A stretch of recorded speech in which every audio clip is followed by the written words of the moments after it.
Hello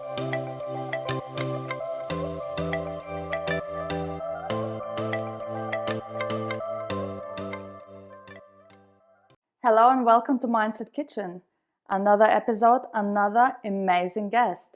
My name is Diana Pilokaitis. I'm a host of Mindset Kitchen. I have a huge pleasure to introduce Andy Jameson. Hello, Andy. Hello, how are you? I'm good, thank you. How are you? Very well, thank you very much. Very well. Really looking forward to having a chat today. Well, I've been looking forward to having you over here because I think you're just the most amazing man. One of the amazing men I met in my life. So thank you for being here. Whilst I am preparing a little bit of onion chopping and all that, I will ask you to introduce yourself and tell to all the audience, who are you? Who am I? Very good question.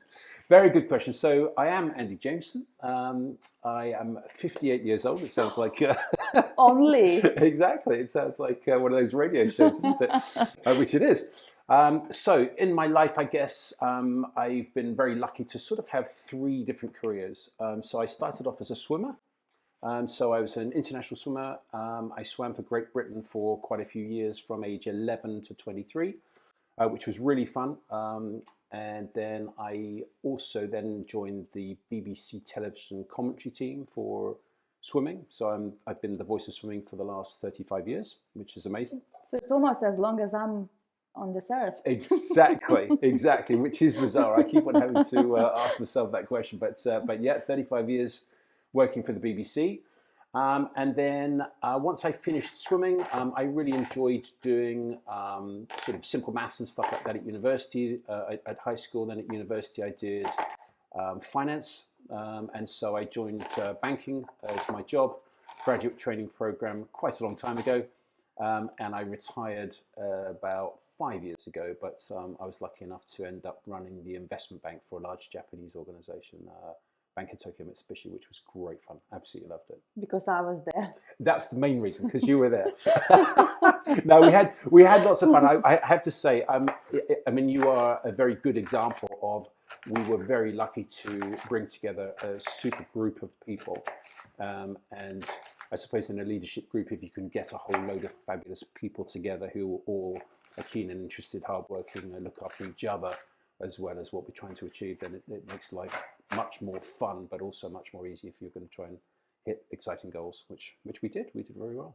I totally agree with you. And you know what, the team aspect, if you have a great team, you can make things happen in a so much easier way, you know, than having a bad team around you. So I truly enjoyed having you there. And it was actually not so long because you quickly left, you know, and spread your wings and 6 years wasn't too bad. Wasn't too bad, It felt like a long time. I've been there almost 10 years, so it felt like right? You know, just 4 years short, Andy. Yeah, there we go. Anyway, I had a huge pleasure working with you, and when I thought of you as a guest, I thought you would be an incredible guest because you're extremely charismatic. Your career is amazing, and the way you go about doing things are extremely inspirational. Thank you. So hopefully people can watch this and find it inspiring, as I found you inspiring extremely. Thank you. So thank you so much for this introduction. I'm going to tell you what I'm cooking now. Yeah. I usually ask my guests what would they like to eat today. What would they like me to cook? I thought you were going to say to prepare the meal. Please don't do that. Please come over here. Yeah, exactly. We have beans on toast. I have microwave as well if you want to utilize exactly, it. Yeah, do a cup of tea, I'll be fine. I would never ask you to prepare this because believe me, Lithuanian. You asked me to prepare a Lithuanian meal because yes. I suggested you, would you like to try Lithuanian? You said, yes, I would love to try Lithuanian. Yeah.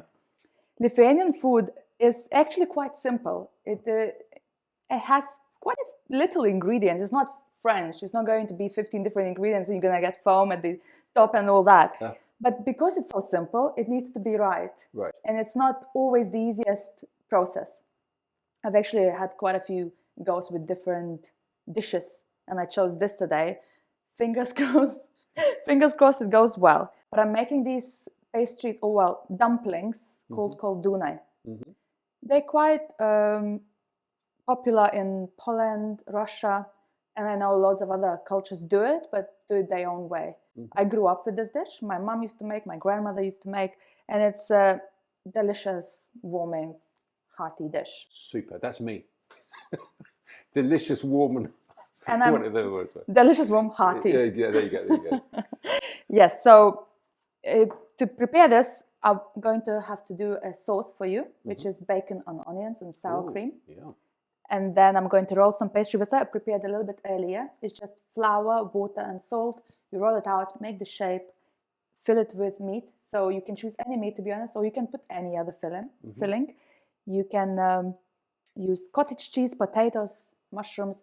I chose turkey and pork filling. Wow, very good. I think it complements well with the bacon sauce, and I really like the meaty version of it. Yeah. That's that. So, fantastic. Whilst I'm cooking, yes, if you have any questions, please feel free to ask. Yes, I will. But it's not Gordon Ramsay or anything going to happen here. I'm looking forward to it. I feel like I'm on the morning kitchen. This is very exciting. Thank you, Andy. Your messages are amazing. Incredible. When I read your email and you sent me these, I was like, wow, it's exactly what we are about. I wanted to have you here so you would inspire with your journey other people. So the messages are amazing. And I think we're going to have a great chat. So I'm going to straight away read the first one and ask you why you chose this message. Have a goal and make it huge.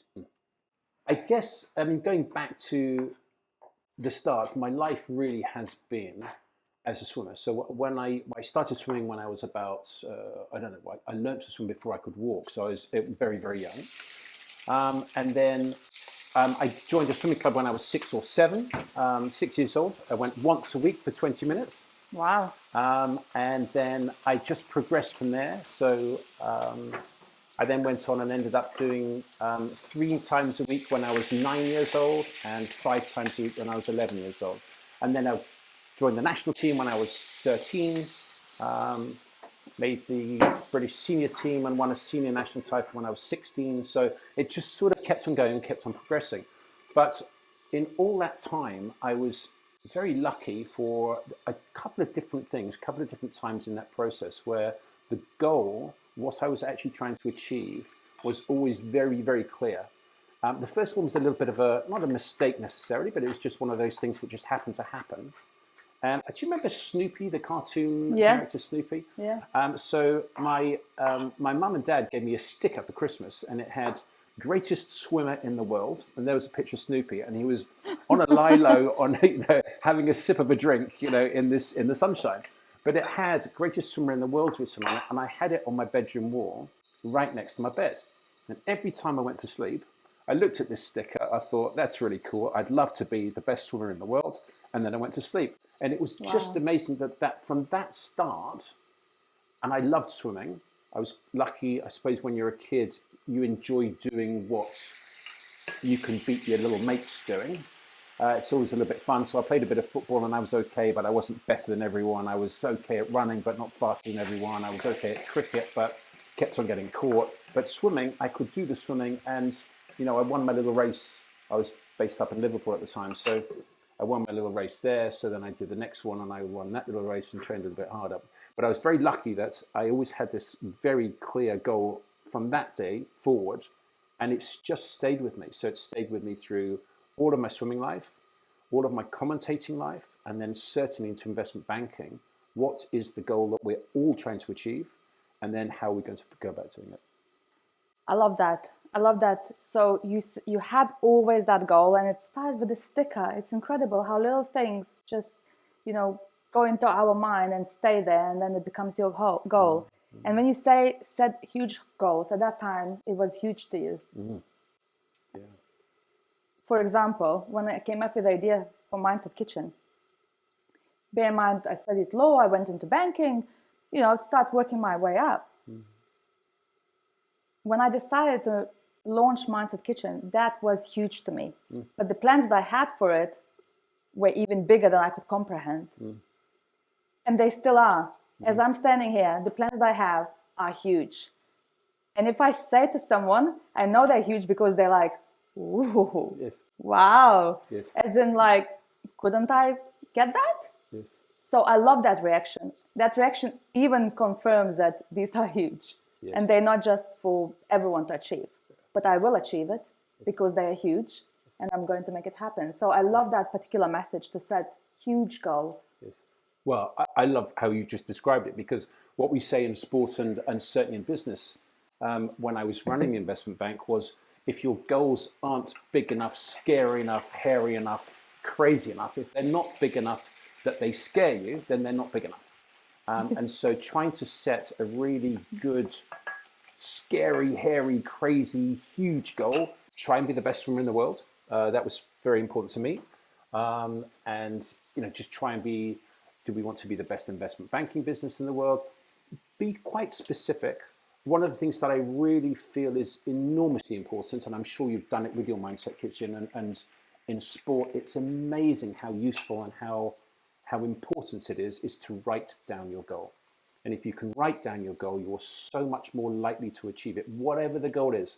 If it's a sporting goal, if it's a life goal, if it's a business goal, if you write it down, you're so much more likely to achieve it than if you don't write it down. So that's in terms of goal setting. And I was lucky enough to start goal setting with swimming when I was sort of 9, 10, 11. We started learning then. If you write it down, you've got so much more of a chance of actually achieving your goal than if you don't write it down. And I've got a couple of examples where it was pretty freaky, but it actually showed me that if I do that, if I do write it down and then I have a little process that I'd love to tell you about, then it is amazing how effective it actually becomes. I love when you say that, because actually writing down goals, journaling, writing down your visions, maybe I'm wrong, but it hasn't been for a long time there. I think people would write down, if you're in business world, you write down these are the actions, these are the goals. But it became a really big thing over the maybe past 5 to 10 years. You write down, you almost manifest, you look at your goals, work the other way, all the way backwards, what needs to be done. And I totally agree about that, writing down. It almost like cements it. It's there on the writing. It's not just in there, it's there. But I also speak to other people when it comes to goals. I also tell my goals to other people. Because if you don't tell, you never know. Because sometimes I would tell you, let's say, I have this goal, Andy. But oh, wait a minute, I know this person who's done something. Oh, I know this person could help you. So there, my goal was actually voiced. And then somebody comes in and actually assists me towards my journey, towards reaching that goal. So it's very important to write down and also voice it, not to be almost secretive about it. Oh, it's just my goal, so it's too big. Nobody needs to know. I actually want to shout how big my goal is. Is anyone out there would love to help me? Does that make sense? It does. And I think in some scenarios, I think that's very effective and actually very important. And then maybe some other scenarios, if it's something where, some people might not take it very well, do you really care? Well, maybe, I want to be Olympic champion. Do you want to tell everyone you want to be Olympic champion when you're 14, 15, 16? Well, maybe sometimes, maybe not. But there was a process, and if you don't mind, I'd love to share it with you, which is how we went about doing our goal setting. And we actually sort of set it as 3 steps. So, and visualizing is so important in this process. So if you do write it down, as I said, it's so much more likely to be achieved than if not. We always started with, and again, in swimming, we're quite lucky because it's very specific from a time perspective. So the time that I do, 56.34 seconds. It's very, very clear. And the clarity, I think, helps an awful lot. And trying to get that clarity when you're setting other goals for other areas of life, I think is quite interesting. You can do it, but you have to really think about it a little bit more rather than 56.34. So what you do in swimming is you have these 3, and you always start, if you can, with what is your best time, your personal best, so we call PB. So you write down your personal best, your PB, and what the time is exactly to 1/100th. Then you have your goal time. This is the goal. This is the time that I'd like to do, because I'm going to go towards that Olympic champion title. And if I'm going to do that, then I have to make that step. How am I going to improve myself? So you have your PB, your personal best, your goal time, and then the third one is a dream time. So the dream time is so it's if the water's flowing this way when you swim that way down the pool, and then it sort of changes and flows back that way when you're flowing down that way the pool. The environment is perfect. You've eaten the right food. You've got the right approach, mental and physical, etc. What do you think you might be able to do on the edge of realism? Not stupid, like not 20 seconds if your best time's 50, because that would be silly. But just make it realistic, but a real massive stretch.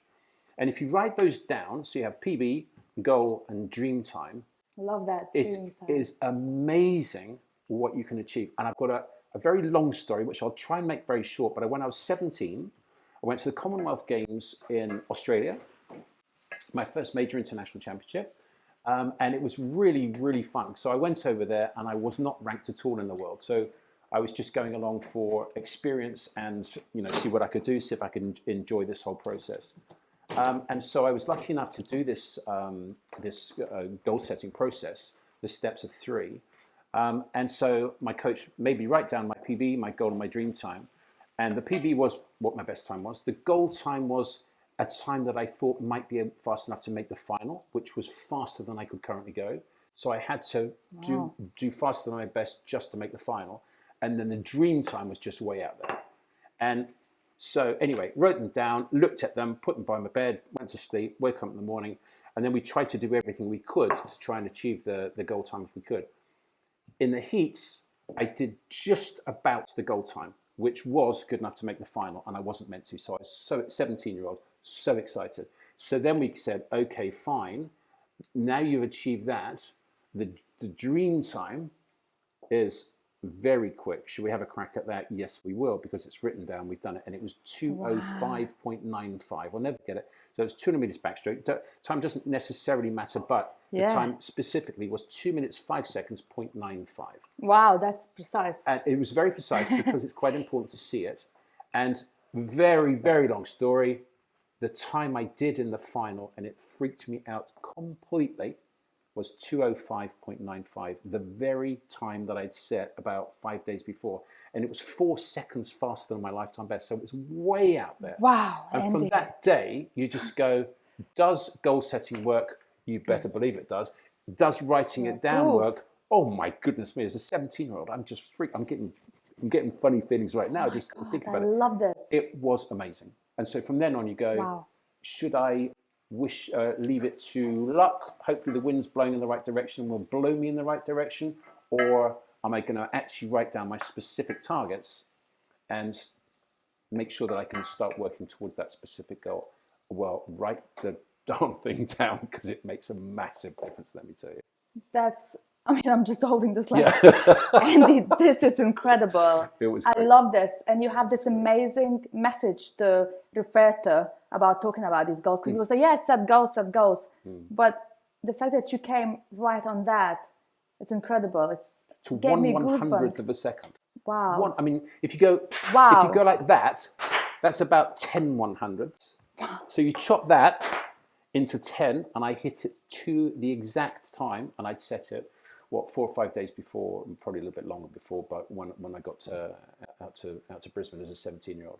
And there's another bit. Out of prison, did you say? As Brisbane, not out of prison. No, I didn't go to prison. But there's another piece to the story, slightly separate bit. So I was talking to another friend about it a little bit of a time ago, but after I finished swimming, and we were talking, and she said, you know what, I did some goal setting, but it was really annoying because I kept on trying to do my best time.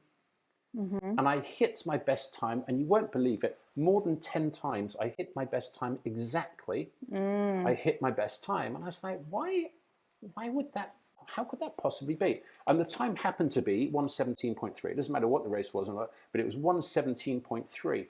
And we sort of worked out that the only time she was looking at was her lifetime best of the 3, her PB. So she had 1:17.3 in her head and written down. That's what she wanted to try and do or beat, but that was the time she kept on doing exactly. Now, in the old days, it was tenths of a second. She kept on doing that exactly. And I think it may be because she didn't think about what did she want to do to stretch herself, and then what did she want to do if it all goes really well. And it's such a shame, because I'd love to have worked with her now, with her then, and just gone, write down your goal time, write down your dream time. It's amazing what you can achieve if you can do that. Wow. And it's almost like write down a very huge, achievable in the element of human, but a huge goal. Yes. And so in that situation, my best time was 2:09. I had 2:07. And then I thought I'll skip the 206s because that would be really cool. And just let someone else do it. Yeah, so I said to my coach, I'd love to go a 205. And he said, okay, but what 205 what? So I said, well, I'm not going to get too sexy on it because it's already a massive drop. So I'm going to go 205.95. He said, okay, fine, write it down. I think that's achievable if everything works. And so therefore, that's what we're going to do. So it was just that act, the physical act of writing it down. Then you can see it. Then you can start thinking about it, visualizing it. It was so powerful. It's amazing.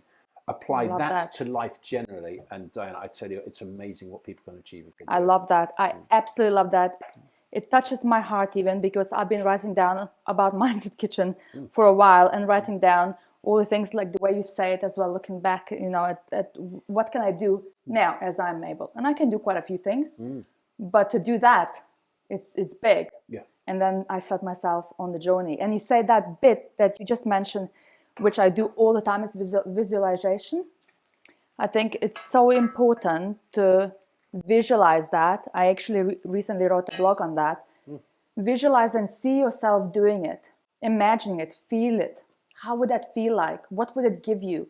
I even imagine the clothes I will be wearing, who will be the people around me, how I'll be feeling, what I would be doing next. I imagine all sorts, and I constantly imagine. It's like I create a mind movie, and I constantly work on it.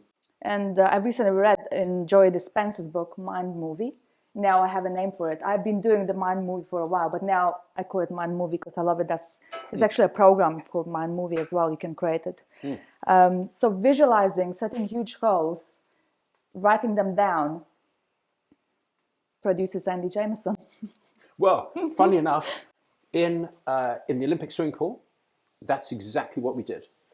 So, you go to the Olympics and everyone thinks, oh, they're all Olympians. They're all super fit, superstars, super strong, super this, super that. You get to the Olympic final and they're just going to be, programmed like robots, and they don't have any feelings or anything like that. You are kidding me, right? Yeah, that's not right. Yeah, so I was lucky enough to be fastest going into the final of the Olympic Games for my event, which was 100 meters butterfly. I was the British record holder. I was the Commonwealth record holder. And you just go in there and you just go, oh my goodness. You think everyone is a brilliant robot and you just don't quite realize that you're actually extraordinarily nervous, is one of the most polite ways of doing it. So then what you can do, because everyone's about as fit as each other going into the race, pretty much, a lot of the Olympic finals are won and lost in the mind. Most of them, I believe, are won and lost in the mind. So therefore, what we do for the years before is we create our own mind movie, and it is the actual race itself, and you do all the stuff that you were talking about. So the smells, what does it smell? What can I feel? What can I see? What can I smell? How warm is it? What does that feel like? What does this feel like? What can I see? And then you go into the race and you break it down massively, little piece by little piece. So every single centimeter. And you get this movie and you play it over and over and over again, and just keep on refining it for the years before. And then when you get to the Olympic Games and you get behind the blocks and you take your tracksuit off, all you've got is a little pair of Speedos. There's nowhere to hide, Diana. Let me tell you, it's just you. Yes. You are not an awful lot there. And you against the world. And they are the greatest swimmers in the world at the time, all next to you. Goosebumps. And it's so exciting. But you do then go into playing your movie and living your movie that you have created and thought about. Yeah, all the way through. It's fascinating. I tell you what, there's one thing, though, that I did learn, which is I wish I'd started preparing my mind movie to start. I had it as soon as I got behind the starting blocks. I started preparing it then for the race. I wish I'd done it in the 5 minutes before. Replaying it. That's the scary bit. Well, and preparing my mind. So when I go into what we call the ready room, you go and they call you into the room and you all have to sit down, and there's 8 chairs with numbers 1 to 8 on, and you sit on your lane number chair. So I was in lane 4. So I sat on chair number 4. But this guy here is Michael Gross. He's 6 feet 7 inches tall. He's the reigning Olympic champion. He's world record holder 200 freestyle, world record holder 400 freestyle.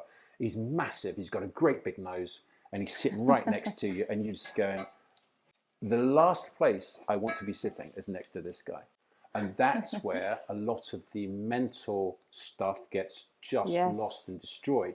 So I was fine with it, but what I do now, if I have my time again, is I would prepare my mental video to start before, during that phase. So then when I walked out, I'd already then be on the next bit that I've already done, but I'd start thinking about it back here, because that's a crazy place. That's a crazy place where people lose their races just sitting in this room. The pressure. Yeah.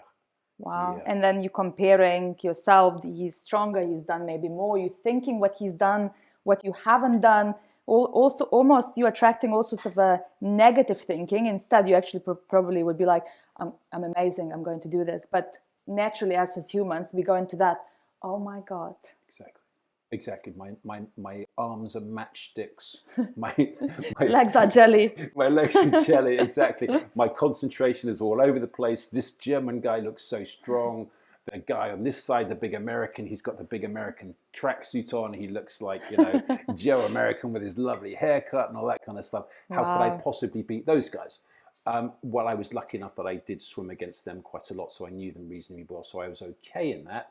But if I did do my time again, I probably would prepare for that a little bit more than I did going into the Olympics that I made that final on. And then watching ever since, lucky enough for the commentating, I've commentated now quite a few. So what do I do? 92, 96, 2004, 8, 12, 16, 20. I've commentated on 8 Olympics with BBC. I'm going to Paris for my 9th one coming up in July of this year.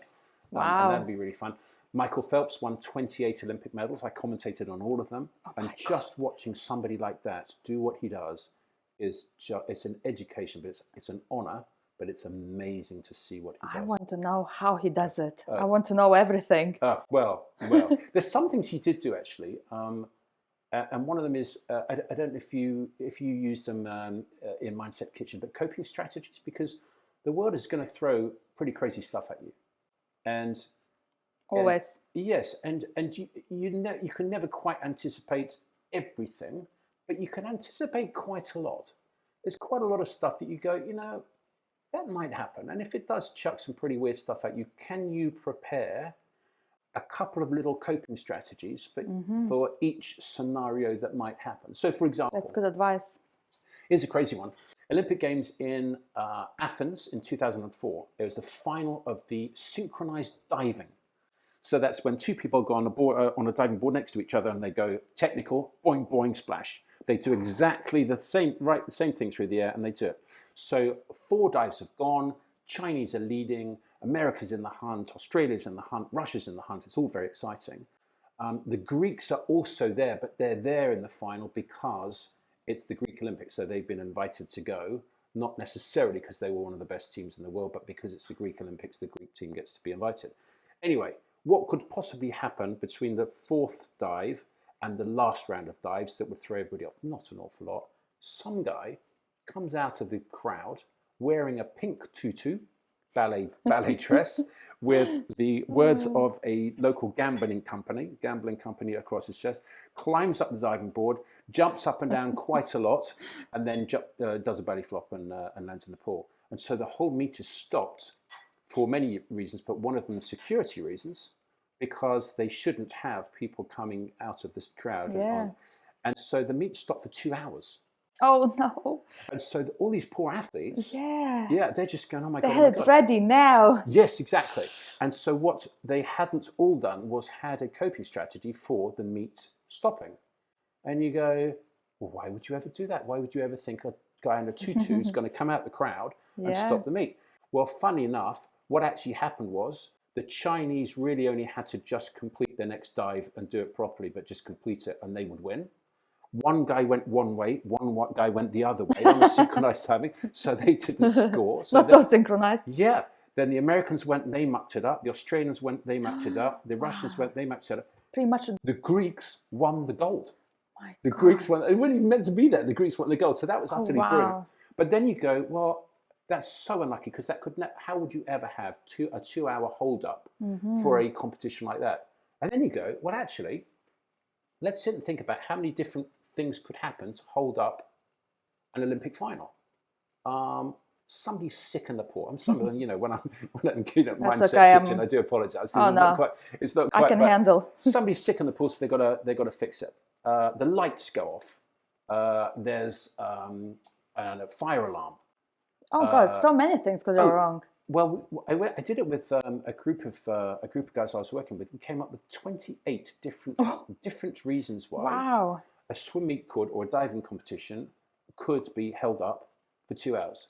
So it's not just one, there's a decent possibility that could happen. In which case, what are you going to do mentally? Because physically you're fine, but what are you going to do mentally between the time that the guy comes out of the crowd with his tutu on and when you're then finally allowed back on the board to do your final dive to try and win the greatest prize that you've been working for all of your life? And it's just how to make sure that your mind can control everything to make sure that you're going to be okay to deliver your best self in the arena at that moment, whenever it may be that you're allowed to do it. And the Greeks did it brilliantly. I'm guessing the Greeks had some sort of coping maybe strategies, or they did not think too much into it like other athletes, because they probably came with different expectation. The other people who were actually preparing to do it right away had different expectation. But to me, one of the strategies that is not overnight, it's to have the self-awareness. And if you have that pause, I'm just trying to imagine, I could never possibly imagine, but if you have that 2 hours pause, I would start straight away focusing on what am I feeling? What is this going to do to me? Because a lot of times we forget and we get sucked into that motion. Oh no, now I have to do something for 2 hours, talk to myself, but I was ready that moment. It's been cut off, that preparation being cut off. And you can actually think lots of bad things, but actually nothing changes. All it is just 2 hours. Just actually chill, relax, whatever the coping mechanism people would have. But it's having that self-awareness of your own thoughts and what's going on is, to me, it's the biggest thing. So many things have gone wrong here before. Not necessarily people notice or so on, but I've been noticing myself. And to notice myself, it's almost like I say, it's a little bit of a mastery. First, learn self-awareness, then the rest of it will be so much easier.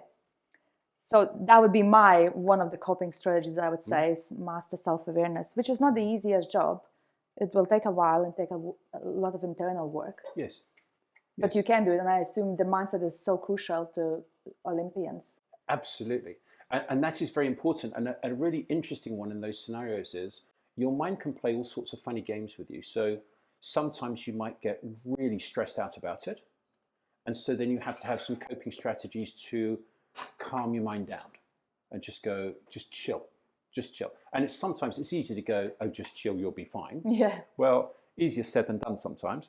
But there are ways of doing it. And so we had 3 different coping strategies for every significant event that we thought might happen. So one of them, for example, is snake breathing. And it's great fun. And you breathe in. You've probably done it in your I don't know, in your Pilates, yoga, whatever it is, mindfulness, whatever it is. For meditation.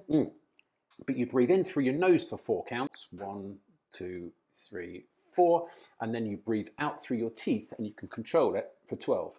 But you can control it with your tongue, so you go like that for 12 counts, and then in for 4.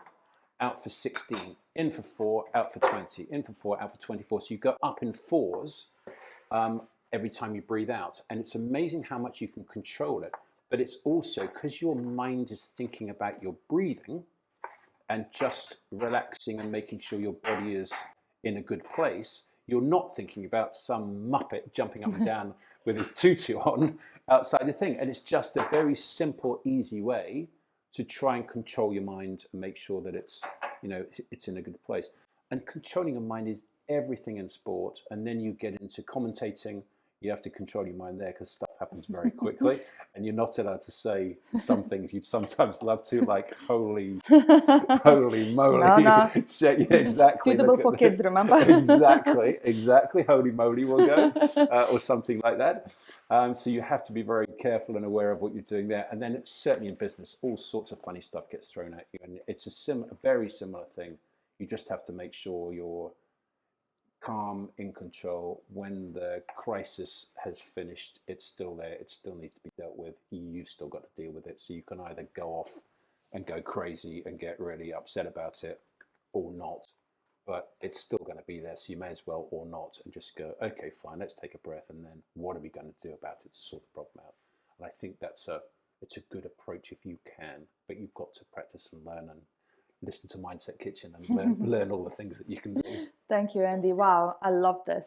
And I probably could continue talking about this for a very long time. Yes, sorry, I'm talking too much. But no, it's not your fault. I kept on going on as well. But I know that there are another two amazing messages that I want to bring to the audience.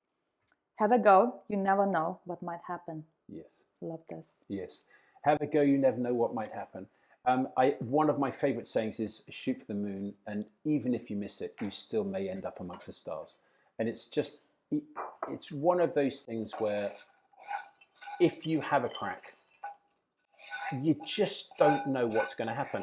And I did say to a budding young Olympian, a guy who was hopefully going to make the British Olympic team in Tokyo, I said, I'm going to say something to you now, and it's going to sound really weird, so just bear with me. And it was, I have commentated now on 7 Olympic Games, and this sounds really weird, someone is going to win. And it's not always the person you think is going to win. And so, you get the big stud guy, you get the Michael Phelps and all that kind of stuff. Michael Phelps has given up. There's not that many of those guys in there. So there's 8 lanes in the pool. They will all be filled. We know that. There'll be somebody in lane 1, 2, 3, 4, 5, 6, 7, 8. Someone will win. I know it sounds ridiculous, but it's hardly ever the person you think is going to win. And even if it was 50% the person you think is going to win and then 50% one of the others, it might be you. So just have a crack, because you never know what's going to happen. And Michael Phelps might have a problem. He might be sick. He might not turn up. He might whatever. But just have a go. So that guy was called Tom Dean. Tom Dean made the British Olympic team. He was very excited. He was the second fastest 200 meters freestyler. He then went to the Olympic Games and he's like, I'd love to make the semi-final. He made the semi-final. Very exciting. He then said, okay, I'd love to make the final. He made the final. Unbelievable, because he wasn't even going to make the British Olympic team, maybe not. Made the Olympic final. I think he was in lane 6, so probably 4th fastest going to the final. Diana, he won the Olympic final, 200 meters freestyle. He's an Olympic champion, 200 meters freestyle. And I never forget it. I nearly gave him a kiss, but I didn't. But I nearly did, because afterwards he said, I never forget that thing that you told me, which was, and I know it sounded weird at the time, and I did think about it a little bit strangely, but have a go, because you never know who is going to win. Someone is going to win that race, and it may be you, it may not be, but just have a go, because it just might be you, and it will change your life forever. And it did. So it's all down to me that he won the Olympics. No, it's not, but it is interesting. It is interesting. If you have a crack, it can happen. To be honest, if someone like you told me that one-liner, it could work, because people look up to people trust people, and you are very inspirational. So I wouldn't be laughing about it, because you never know, because there's just needs someone to tell something, goes into your head and sticks. So you never know. You might have really, assisted him in winning. And I loved when I read this. I love it so much, because I always say that to my son as well. And what I mean probably from my world, what I mean by have a go, you never know what might happen. It's because you will never know what will happen unless you have that go. Yes. And the majority of the times, probably 99%, if I gave a go, something happened that I didn't expect and led me somewhere else. It's always on a positive. So I met this person. I am now doing a different class learning. I would have never thought I will learn certain things, or meet certain people, or start making money in a certain way. But you start, just give a go and try. Yes. And I absolutely love it with everything. There is a limit when you stop and say, okay, this is not working. But from that not working, there are so many other things that happen to you along the way. Yes. And all of those are so important, because it forms part of your journey, not really the end result, right? Yes. So with everything, go and ask. You never know what you will get. Yes. Don't be shy to, say, well, I want this, because you will never know what will happen with everything. So I absolutely love this message. And I hope people really do give a go at making their dreams happen. Yeah, and I do too. And I was actually talking at a school recently, and I said the same thing there. And some of them looked at me like I was really weird. And to be fair, they had a point. But I did get through to a couple of them, and I actually had a message from one of the mums from the school to say my son decided to have a go at the next competition that he did, and he won his race. Now it was a little race, in the grand scheme of things, but on the journey to to winning the Olympics, that's how life happens. And she said, he quoted afterwards that someone will win the race, and it may well be me. She just said, thank you so much for that, which is fascinating. But if I could just pick up on something you said a second ago, because that's just prompted something which I love, which is sometimes it doesn't work. And when it doesn't work, that's when the proper guys, the proper athletes, the proper superstars actually start thinking about what can I do. And in sports, you always go back to, in swimming, you go back to your coach, and your coach will go, well done here, here, and here, but we need to improve this, this, and this.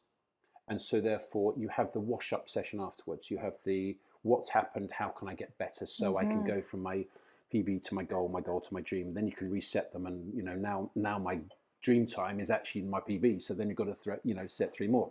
You keep on rolling it and rolling it and rolling.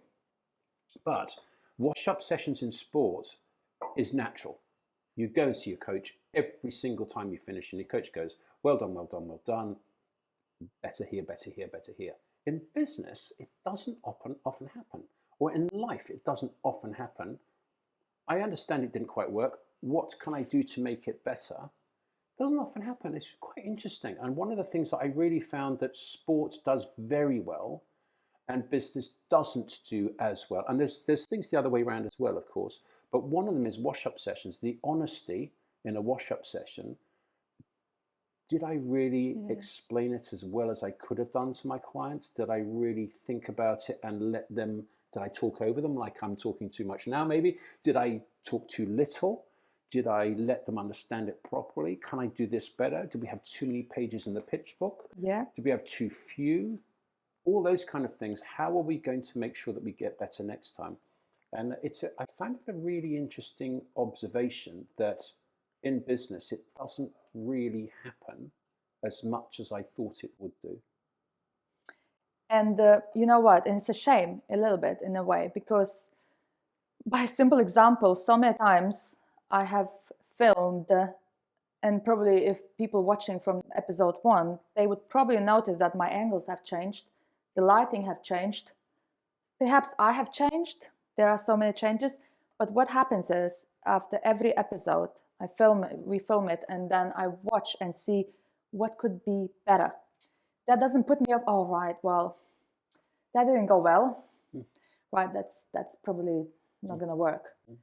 Not going to work is actually a sign to make something better, to reiterate. So I changed a bit more angles, got different lighting, done so many adjustments.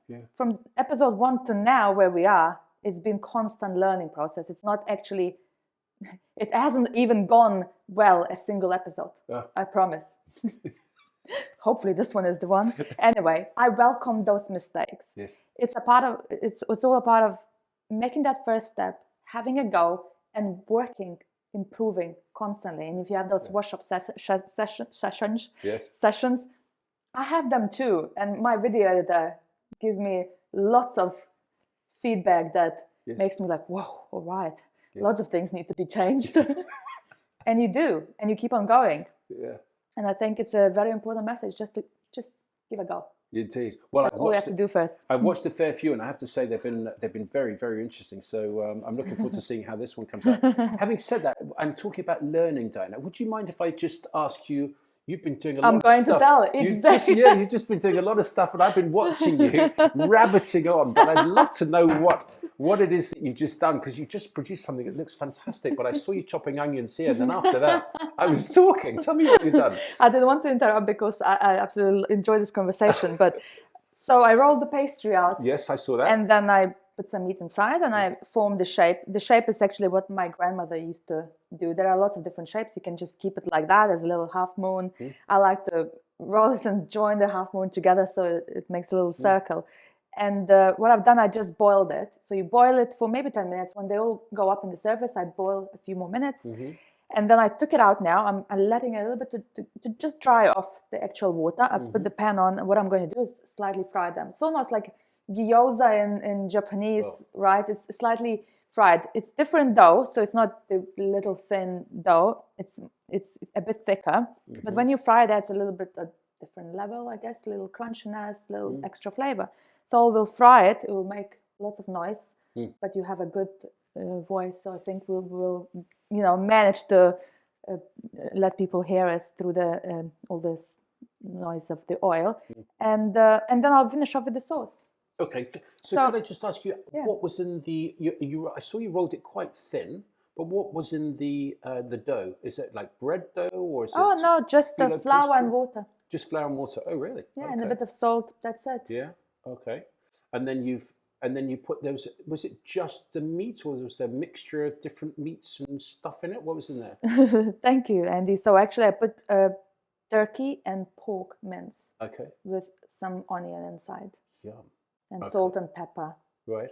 It sounds delicious. Yeah. And then the sauce, you've got some sort of, I don't know, what is it, bacon bits over there? So bacon with onions, and there's sour cream and dill. Dill is important. Okay. We put dill on pretty much everything. Oh, do you? Yeah, on every savory dish there is dill. Yeah. So lots of people don't like dill. Okay. Strangely, I love dill. So yeah, let me fry. Let me pop this in the pan. Yes. Thank you for asking, and I'll read the third message. Okay. Because absolutely, wow, expected noise, but it will settle down shortly. Oh, I like the way you do that little flippy thing at the end. That's very impressive. Yeah, it took me many years to learn that. Yeah, Andy, thanks for noticing. Wow, okay. One of my left-hand skills. Well, I tell you what, you're left-handed. Are you left-handed or right-handed? No, right-handed. You can do that with your left hand. You see what you learn on here. You have to. I need a coping strategy for that, because mine would go all over the table. That's why I made extra, just in case. Oh, there you go. Thank you very much. Yes. So, Andy, this one actually is something that I can relate to from the banking career, because I remember my boss saying that to me once, because I came in and I didn't do that. Right. So she gave me advice, and then it really stuck with me. And I'm pretty sure she probably got it from you. So let's see. Always try to do a little bit more than you are asked, a little better than they expect. The enemy of great is good. Yes. Okay. Well, maybe we can start a little bit with the end bit, which is the enemy of great is good. If you want to do really well in life, I think, the challenge is, once you get good at it, do you get comfortable and satisfied that I've kind of achieved because I'm good? And if you want to go from good to great, you then have to use that good platform and keep on going. And it's not easy, because you're good by definition. You're good at what you're doing. So do you want to? And I think it's a little bit of a mindset. Do you want to go from good to great? Because if you don't want to, that's fine. Nobody's going to require you. You're good at it already. So, I mean, you're good at this. Now, if you want to be great at it, I have no idea how to do that. This would go probably in the air, flip, and land it safely in the pan. All in a row. I don't want to do that. And it would spell Mindset Kitchen in the frying pan. Next time, Andy, next time. Exactly. But no, it is an interesting one. And so I think in life, often if you get to a situation where you're good at something, it really depends on whether you want to go to that next level and take it another level and another level. And if you want to be Olympic champion, I don't know when you're good and when you're great, but are you good if you're the Northern Counties champion? Are you good if you're the national age group champion? Are you good if you're the senior British national champion? Are you good if you're the European champion or the Commonwealth champion? Are you good if you make the Olympic team? Are you good if you make the Olympic semi-final? Are you good if you make the Olympic final? If you get a medal? When are you good? I don't know. Mm-hmm. I don't know. And that's for people to decide. But once you get there, do you become satisfied and stop? Or do you go up to the next one? And if you want to go up to the next one, in my view, a relatively straightforward way of doing it is to and you get help all the time, so you get coaches and people guiding you and helping you. If they say, please do this, please do that, if you can deliver that, but then also just think about what you've done and maybe while I was doing that, I just wondered if I could maybe we should think about this and maybe we should think about that. So I've just written you a little bit about that as well, and then you hand it over. The difference it makes, certainly from a leadership position, somebody working for you and with you doing that. I was lucky enough to have some fantastic people like you who did that all the time.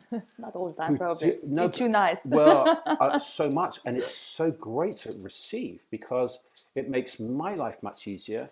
The difference that you make to the organization and you made to the organization, Diana, was amazing. And just those things, those little things, you do what you're asked to do. And then if you just think about it and do a little bit more, it does require a bit of thought and a bit of effort. Now, if you're not up for those two, fine. It's okay because you've done good. Excuse my English, but you've done good because it's good. You've done what you've asked to do and it's good work. Well done. But if you want to be great, that little bit more. David Beckham, love him or hate him, always stayed behind and practiced his free kicks every single time at the end of the training session, every single time. And I think he was a great footballer. I'm not a massive fan of Man United and whatever else, but I think he was a great footballer because he went and did a little bit extra at the end. And I just think it's such an easy thing to do. But from a mindset perspective, you just have to be disciplined and decide that is what I want to do. So therefore, I will do that. And I think if you can do that, it makes a massive difference, a massive difference. Totally agree, Andy. Totally. And it's applicable pretty much in every walk of life. I'm telling you, if my partner, I've asked him to mop the floor, hoover the floor, and he also washed the dishes and prep me dinner. Then, right? He's a keeper. He's a keeper. And he keeps on doing that. I never expect. So I'm telling you, if somebody washed the dishes and I ask them, I'm like, great, you've done it. But if somebody done, I've not asked, but added to the whole experience, it's always going to surprise me and make me say, wow, even the smallest things as cooking me dinner or washing dishes on top of what I asked. Basics, right? And the same way at work, if you're in the business world, you are asked to do 5 slides on this. So you do those 5 slides, but you say also, I wanted to see what you think about this. I've also prepared something like that. That may not work, but I wanted to show it to you. It's just that one little bit will make such a huge difference. And next time you actually will be asked, can you do actually that? Could you come up with something else? Because you've shown your capabilities.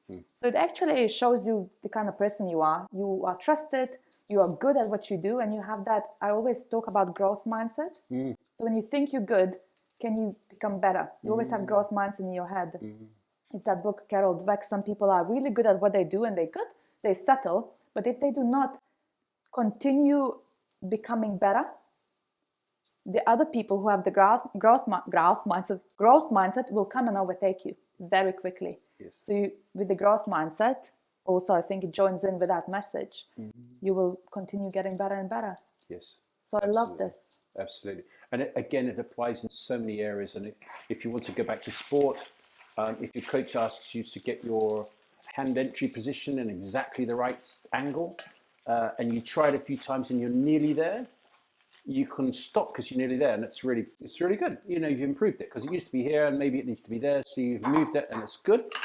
But do you need to make it a little bit more and practice a little bit more? Just go and do a couple more because you'll be there. In swimming, you don't have your hands closed like that. You don't have them totally tight. You have to have them a little bit open because apparently the paddle is bigger and water doesn't flow through your fingers. So if you're swimming along like that, if you start doing it a little bit, nice, but it just needs to be a little bit more. Not like this because then you really do lose water. But if you go like that, so go and practice it. And if you've got it and you do it till it's right, it makes a massive difference to your swimming time because your paddle is bigger.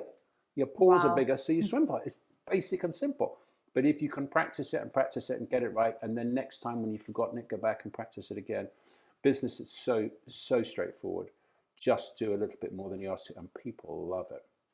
Running investment bank and somebody goes, here's what you asked me to do, and I've also thought about it. Even if it's wrong, even if it's not what you wanted, it shows such initiative and such interest and such keenness and such help. I'm here to help you. Golly, the difference is amazing as a receiver of that kind of stuff. And I would every single time. A graduate who comes in, oh my goodness, if you start at the bottom of an organization and you're a graduate and you come in and they ask you to do something, if you do a little bit more every time, you're going to sail through that organization and do really well, just because you're showing initiative, even if it's not quite right. I love it. And I wish I actually knew that from the beginning when I even started my career. So do I. Right? It's a little simple thing. Sometimes not even too much, not like prepare another presentation or anything. Just to give an idea or suggestion, or I've done this. I actually been reading on my spare time, and it's a big difference. Totally agree with that. And I could see people getting quite excited to see that additional little task that you've done. I could see people's faces, for example, if you do something for them extra that they never asked. And they always come back to you. So you are the person to go to. And it's amazing. So thank you so much. And then on the flip side of that, as the receiver, the power of well done. Oh my word. Boosts you further. Oh, so I say to them, well, thank you and well done. And it's so easy. It's so easy to do as a leader or as a receiver. But the power of well done is just amazing. And you can do it to your friends when they do something. You can do it to your kids when they've done something. You can do it to your partner. You can do it to your boss. But the power of well done, I just find, is extraordinarily underutilized in the world that we live in at the moment. And it's so powerful. It's amazing. Sounds simple, sounds silly. It's amazing. The power of well done is incredible. Well, I think the key is in the simplicity. And I think this meal is actually quite simple, but I'll tell you what, it looks delicious. I hope you enjoy. So it Andy, looks delicious. So sorry, so you fried them. They're a little bit crispy on the... yeah, not too much, Yeah, I like that. And then you've got bacon, onions, and what? Bacon and onions. Yeah. Sour cream. Yeah. Lithuanian cuisine has a lot of sour cream as well. Yeah. So you asked for traditional, you get traditional, Andy. Yeah, well, it looks super. Dill. Dill. Oh, you so have to I love have it. dill. I love the way you give it a little bit of that as well. Lots of practice as well. The flair. So not only can you do your pan thingy, that's fabulous. A bit of black pepper. Okay. And there you go. Fantastic. Koldunai. There you go, Andy. So before you tuck in, before you taste this simple but hopefully very effective meal, is there anything else you want to say, or we are good to go and you want to enjoy your meal? In this episode, probably not, but for the next 20 episodes, I could... No, thank you so much. It's been a delight to be here, and this looks fantastic. Thank you, Dana. Thank you so much. So thank you for being here. Thank you for sharing your journey, which is incredible. And I would love to just continue talking about it. You are extremely inspirational. Is there a way for people to get in touch with you? Is it okay if I share your LinkedIn details so people get in touch with you? Sure, I'm definitely on LinkedIn. I'll be commentating on the Olympic Games for the BBC this summer, so certainly watch that. And funny enough, a lot of this stuff, I work with Adrian Morehouse, who's Olympic champion, world record holder. We will talk about a bunch of this stuff in the commentary, because I actually think it's quite interesting sometimes to apply it to what the Olympians are actually doing, and then in life and all that kind of stuff. So yes, please watch the telly. Please watch that. And if you'd like to contact me, I'd be delighted to hear from you. Thank you so much, Andy. I do love hearing your voice on TV sometimes. I'm like, Sandy, it's Andy. It's a distinguished voice, and you have a laugh pretty much after 2-3 sentences. There is a laugh. So if I don't know it's you, I hear the laugh and I know it's Andy. There we go. We enjoy it. It looks really fun what you do. Watch some behind the scenes videos as well. It is. Thank you so much, Andy. Thank you everyone for watching. I hope you had a great time. I had a wonderful time. And I let Andy to enjoy Koldunai. Can you say that? Koldunai. Perfect. Koldunai. And you'll find all the details on my website, and you can watch the video on my website and YouTube and other platforms. Thank you so much and have a good day.